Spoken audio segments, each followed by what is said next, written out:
Bonjour à tous. Aujourd'hui, petite vidéo, toujours sur les espaces vectoriels, c'est toujours sur les supplémentaires, voilà. Un petit truc assez intéressant. C'est parti. Donc on a l'espace vectoriel des fonctions de R dans R. Ok, donc un espace vectoriel de référence assez classique. Ensuite, A0 jusqu'à AN, des éléments distincts de R. Ok, donc voilà, des éléments. Et G qui est égal à l'ensemble des applications qui sont dans l'espace vectoriel, telles que f de A0 est égal à tous les f de AI égale 0. Donc tout, en fait, ils sont racines globalement. Si on peut le donner dans un autre truc, c'est tous les f, en gros, appartenir à G. C'est les f qui s'annulent. Et donc il faut trouver un supplémentaire de G. Donc trouver un supplémentaire de G, c'est trouver un ensemble, disons qu'on l'appelle F, tel que G plus rond F est égal à E. Ok. Donc là, il faut réfléchir en soi et donc trouver cet ensemble F. Alors quel ensemble F pourrait correspondre? Il faudrait déjà un ensemble F. On va raisonner du coup par analyse synthèse pour essayer de le trouver, cet ensemble. Enfin, on va d'abord essayer de le trouver à l'intuition, puis ensuite le vérifier si c'est bien ok. Donc, on a une fonction qui s'annule en plusieurs points, en beaucoup de points, mais un nombre fini de points, assez intéressant. Donc, du coup, on va chercher un espace vectoriel, un sous-espace vectoriel des fonctions de R dans R, tel qu'il semble correspondre à celui-là. Alors, pourquoi on va choisir celui-ci? Alors, je vous le dis, on va choisir l'espace R, Rn de X, ok? Alors, il est bien SEV de E. Ok, c'est donc l'ensemble des polynômes à degré plus petit ou égal à n, et donc à coefficient dans R. Pourquoi cet espace? Vous allez comprendre après, mais en fait, ça va bien marcher parce qu'on va pouvoir utiliser la méthode de Lagrange, enfin les polynômes interpolateurs de Lagrange, et ça va nous aider pas mal. Donc, déjà, on va vérifier que G et Rn sont en somme directe. Ok, donc comment on va faire? On va vérifier en fait que G inter Rn de x est égal au polynôme nul. Alors comment on va vérifier ça? On va prendre deux éléments.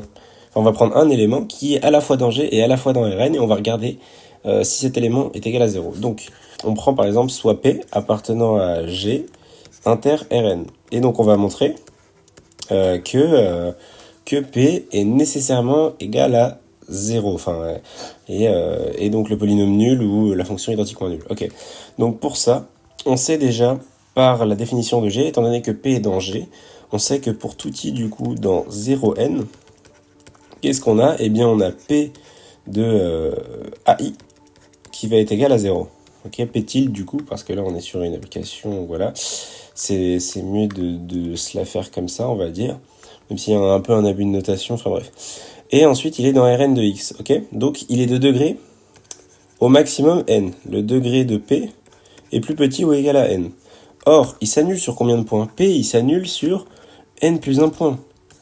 Or, P s'annule sur n plus 1 point. Et donc là, il faut connaître son cours.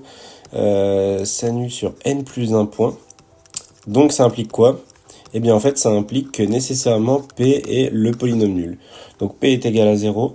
Et donc, on montre bien par ailleurs que G inter Rn de x est bien égal à l'application identiquement nulle ou le zéro polynomial globalement. Donc on a ça. Très intéressant cette première étape. Donc là on sait qu'ils sont en somme directe. Maintenant le but va être de montrer qu'on peut atteindre tout élément.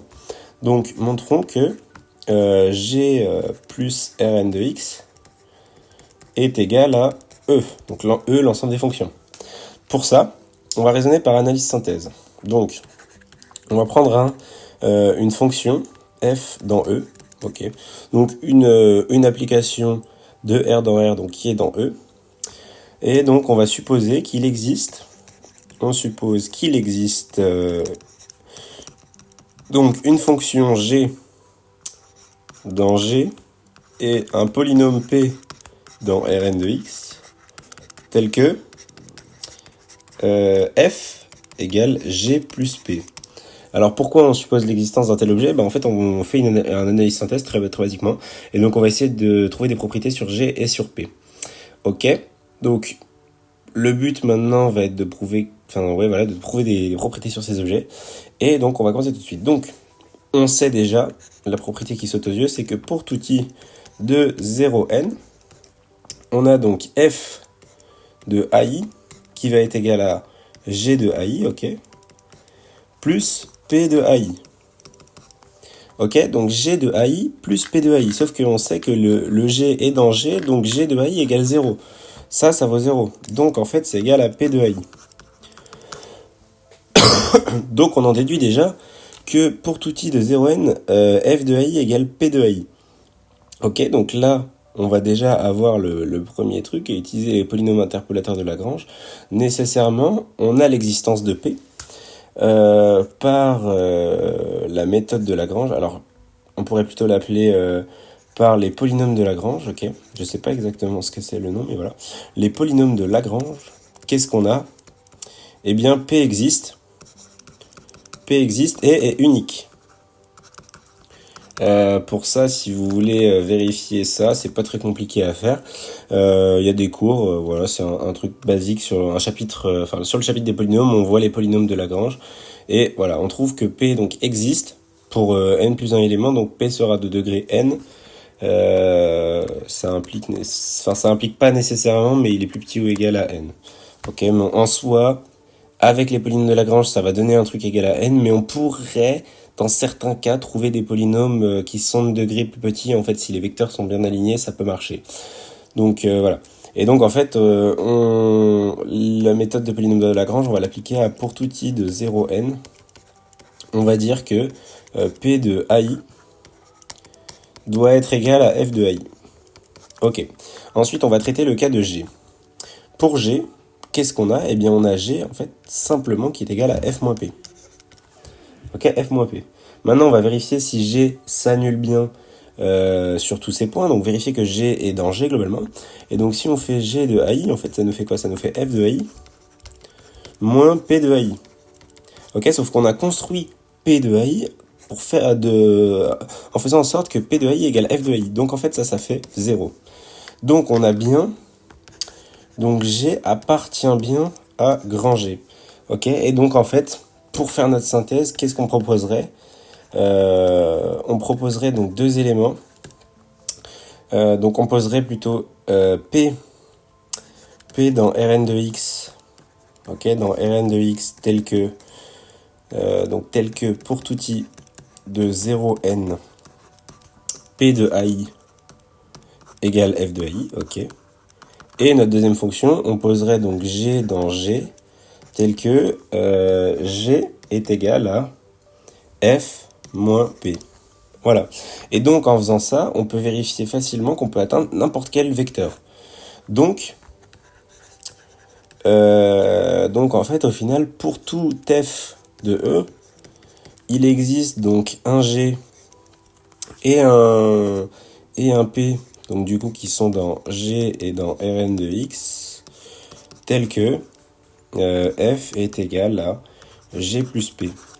Donc, on a bien la propriété qui fait qu'on a G en somme directe, étant donné qu'on l'a montré juste avant qu'ils étaient en somme directe, avec Rn de x est bien égal à E.